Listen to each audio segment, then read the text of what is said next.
TV prime में आपका स्वागत है। मैं हूं शुभमिता और हाजिर हूं देश और दुनिया की ताजा तरीन खबरों के साथ। सबसे पहले नजर डालते हैं आज की प्रमुख खबरों पर। झारखंड समेत 3 राज्यों में 12 ठिकानों पर ईडी की रेड। 8 अगस्त को हो सकता है शिक्षा मंत्री रामदास सोरेन का ऑपरेशन। आईआईएम रांची ने शुरू किया एआई आधारित छात्र मूल्यांकन। कांग्रेस ने की गुरुजी को भारत रत्न देने और शिबू सोरेन विश्वविद्यालय की मांग। झारखंड में अब ग्रीन कार्ड धारकों को किसी भी दिन मिलेगा राशन। सुप्रीम कोर्ट ने जस्टिस यशवंत वर्मा की याचिका की खारिज। ट्रंप के भारत पर टैरिफ का फैसला अमेरिका के लिए पड़ा भारी। ड्रग्स केस में 10 साल से फरार पंजाबी सिंगर बाज सरन गिरफ्तार। भारत की अन्नू रानी ने भाला फेंककर पोलैंड में जीता गोल्ड। ट्रंप के डबल टैरिफ से सेंसेक्स निफ्टी धड़ाम। अब खबरें विस्तार से।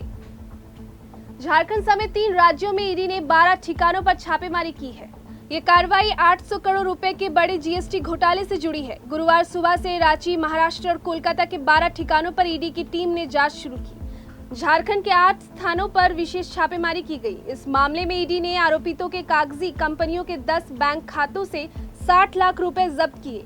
कुल 4 आरोपितों को गिरफ्तार किया गया है, जिनमें कोलकाता के कारोबारी शिव कुमार देवड़ा, जमशेदपुर के विक्की भलोटिया, कोलकाता के अमित गुप्ता और मोहित देवड़ा शामिल है।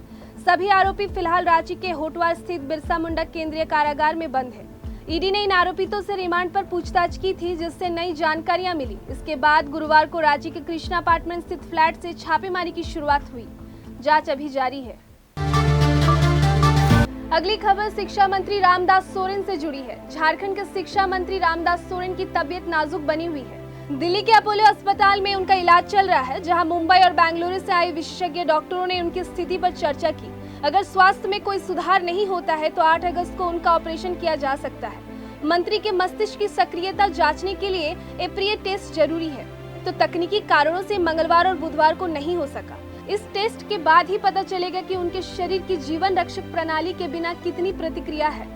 मंत्री रामदास सोरेन का हालचाल जानने के लिए झारखंड के भू राजस्व मंत्री दीपक बिरुवा, जेएमएम नेता बागराय मार्डी समेत कई नेता दिल्ली पहुंचे। जेएमएम प्रवक्ता कुणाल सारंगी ने बताया कि उनकी हालत गंभीर लेकिन स्थिर बनी हुई है और डॉक्टर लगातार निगरानी कर रहे हैं। आईआईएम रांची ने शिक्षा प्रणाली में बड़ा बदलाव करते हुए अब छात्रों का मूल्यांकन आर्टिफिशियल इंटेलिजेंस यानी एआई के माध्यम से करने की घोषणा की है। इसके साथ ही मिड टर्म परीक्षा की व्यवस्था को समाप्त कर दिया गया है, जिससे यह देश का पहला ऐसा संस्थान बन गया है। नए मूल्यांकन मॉडल को वर्किंग विद एआई प्रोजेक्ट नाम दिया गया। इस नई प्रणाली के तहत छात्र वास्तविक या काल्पनिक व्यवसायिक समस्याओं पर आधारित बिजनेस केस स्टडी पर काम करेंगे। वे प्रबंधन की वर्तमान चुनौतियों को समझकर एआई टूल्स की मदद से समाधान खोजेंगे। आईआईएम रांची के निदेशक प्रोफेसर दीपक श्रीवास्तव ने बताया कि आज के बदलते कारोबारी माहौल में केवल किताबी ज्ञान नहीं, बल्कि व्यवहारिक सोच, समस्या समाधान की क्षमता और तकनीकी दक्षता की जरूरत है। ये पहल छात्रों को व्यवहारिक अनुभव और तकनीकी कौशल प्रदान करने के लिए की गई है। झारखंड प्रदेश कांग्रेस ने दिवंगत दिशोम गुरु शिबू सोरेन के सम्मान में बड़ा कदम उठाते हुए उन्हें भारत रत्न देने की मांग की है। साथ ही पार्टी ने यह भी प्रस्तावित किया है कि झारखंड में शिबू सोरेन विश्वविद्यालय की स्थापना की जाए, ताकि उनकी विरासत को हमेशा याद रखा जा सके। यह मांगे गुरुवार को कांग्रेस भवन में आयोजित शोक सभा के दौरान रखी गई, जिसमें कांग्रेस नेताओं और कार्यकर्ताओं ने शिबू सोरेन की तस्वीर पर पुष्प अर्पित कर उन्हें श्रद्धांजलि दी। शोक सभा में प्रदेश कांग्रेस अध्यक्ष केशव महतो कमलेश, पूर्व केंद्रीय मंत्री सुबोध कांत सहाय, झारखंड के मंत्री डॉक्टर इरफान अंसारी और कई अन्य वरिष्ठ नेता उपस्थित रहे। इस दौरान सभी ने एक स्वर में शिबू सोरेन के योगदान को याद करते हुए उन्हें भारत रत्न देने की मांग की। बता दें कि गुरुजी शिबू सोरेन का निधन सोमवार 4 जुलाई को दिल्ली के गंगाराम अस्पताल में हुआ। 5 जुलाई को उनका अंतिम संस्कार उनके पैतृक गांव नेमरा में हुआ। मुख्यमंत्री हेमंत सोरेन अब भी नेमरा में ही है और पारंपरिक रीति रिवाज के साथ अंतिम संस्कार के कार्यक्रमों को पूरी निष्ठा से पूरा कर रहे हैं। अब एक काम की खबर। झारखंड के 25 लाख ग्रीन कार्ड धारकों के लिए अच्छी खबर है। अगस्त 2025 से उन्हें किसी भी दिन राशन उठाने की अनुमति दी गई है। पहले माह के पहले 15 दिन बैकलॉग और अगले 15 दिन चालू माह का राशन मिलता था, लेकिन अब ये बाध्यता समाप्त हो गई है। ये बदलाव झारखंड राज्य खाद्य सुरक्षा योजना यानी जीएसएफएसएस के तहत किया गया है, जो उन गरीब परिवारों के लिए है जो एनएफएसए में शामिल नहीं है। योजना के तहत हर लाभुक को प्रति माह 5 किलो चावल मुफ्त में दिया जाएगा। बैकलॉग का कारण था एफसीआई द्वारा दिसंबर 2023 से अनाज आपूर्ति बंद करना, जिससे वितरण में देरी हुई। अब जुलाई 2025 तक सारा बैकलॉग पूरा कर लिया गया है। इससे उपभोक्ताओं को राशन लेने में अब ज्यादा सुविधा और लचीलापन मिलेगा। अब बढ़ते हैं राष्ट्रीय खबरों की ओर। सुप्रीम कोर्ट ने जस्टिस यशवंत वर्मा की कैश कांड मामले में याचिका खारिज कर दी है।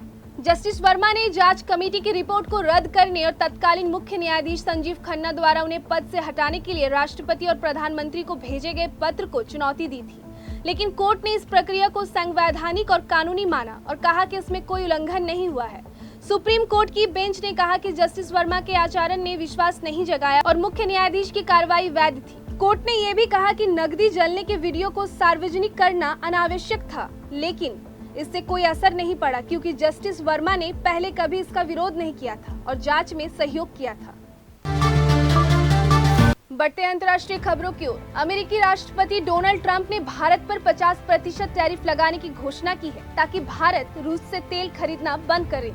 ट्रंप का दावा है कि रूस तेल बेचकर हथियार खरीद रहा है जो यूक्रेन युद्ध को बढ़ावा दे रहा है, लेकिन ब्रिटिश अखबार टेलीग्राफ ने इस फैसले को अमेरिका के लिए नुकसानदायक बताया है। अखबार के अनुसार रूस से भारत के अलावा चीन, तुर्की, यूएई और ब्राजील जैसे कई देश तेल खरीदते हैं, इसलिए केवल भारत पर टैरिफ लगाने से रूस पर कोई बड़ा असर नहीं होगा।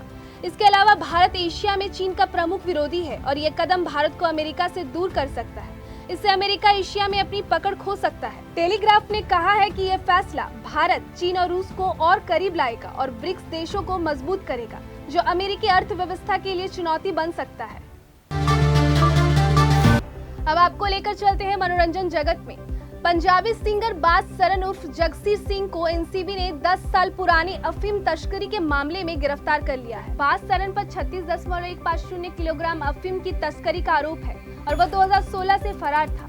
गिरफ्तारी से बचने के लिए वह लगातार अपनी पहचान और ठिकाना बदलता रहा और इस दौरान सोशल मीडिया पर खुद को एक उभरता सिंगर बताकर यूट्यूब और इंस्टाग्राम पर फैन फॉलोइंग बनाई।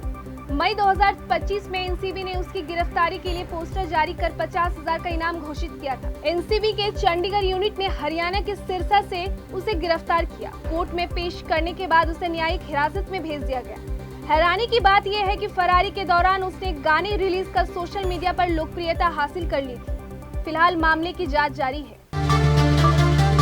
खेल जगत की बात करें तो भारतीय महिला भाला फेंक खिलाड़ी अनु रानी ने पोलैंड में 8वें इंटरनेशनल विस्लाव मानियक मेमोरियल मीट से गोल्ड मेडल जीतकर देश का नाम रोशन किया। उन्होंने 62.59 मीटर भाला फेंककर इस सीजन में अपना सर्वश्रेष्ठ प्रदर्शन किया। यह tournament world athletes continental tour के ब्रॉन्ज लेवल मीट का हिस्सा था। मेरठ की रहने वाले अनु रानी के नाम पहले से 63.82 मीटर का राष्ट्रीय रिकॉर्ड है जो उन्होंने 2022 में बनाया था। इस बार उन्होंने अपने दूसरे प्रयास में 62.59 मीटर और अंतिम प्रयास में 60.07 मीटर की दूरी तय की। ये जीत उनकी शानदार वापसी का संकेत है। और अंत में बाजार और कारोबार की बात। अमेरिका ने भारत पर 25% टैरिफ और अतिरिक्त 25% दंडात्मक टैरिफ लागू किया है, जिससे भारतीय शेयर बाजार में भारी दबाव देखा गया। 7 अगस्त 2025 को सेंसेक्स 454 अंक गिरकर 80,412.94 पर आ गया, जबकि निफ्टी 24,450 के नीचे पहुंच गया। इस टैरिफ नीति और बढ़ते वैश्विक व्यापार तनाव ने निवेशकों की धारणा पर नकारात्मक असर डाला है। सोने की कीमतों में तेजी आई है क्योंकि निवेशक सुरक्षित निवेश की ओर बढ़ रहे हैं। सोना हाजिर 0.4% बढ़कर $3,380 प्रति औंस हुआ। Broking firm Geojit financial services के मुख्य निवेश रणनीतिकार डॉक्टर वीके विजय कुमार ने कहा कि टैरिफ लागू होने से पहले 21 दिन की अवधि से बातचीत की संभावना बनी है, लेकिन अनिश्चितता बढ़ी है। मेहता इक्विटीज के प्रशांत तापसे ने कहा कि ट्रेड तनाव, रुपए की कमजोरी और बिकवाली से बाजार पर दबाव बना रहेगा। भारत की प्रतिक्रिया फिलहाल शांत है। फिलहाल आज के लिए इतना ही। दर्शकों कैसी लगी हमारी ये पेशकश हमें जरूर बताएं। कल फिर मिलेंगे रात 8 बजे। बने रहिए हमारे साथ, देखते रहिए IDTV इंद्रधनुष।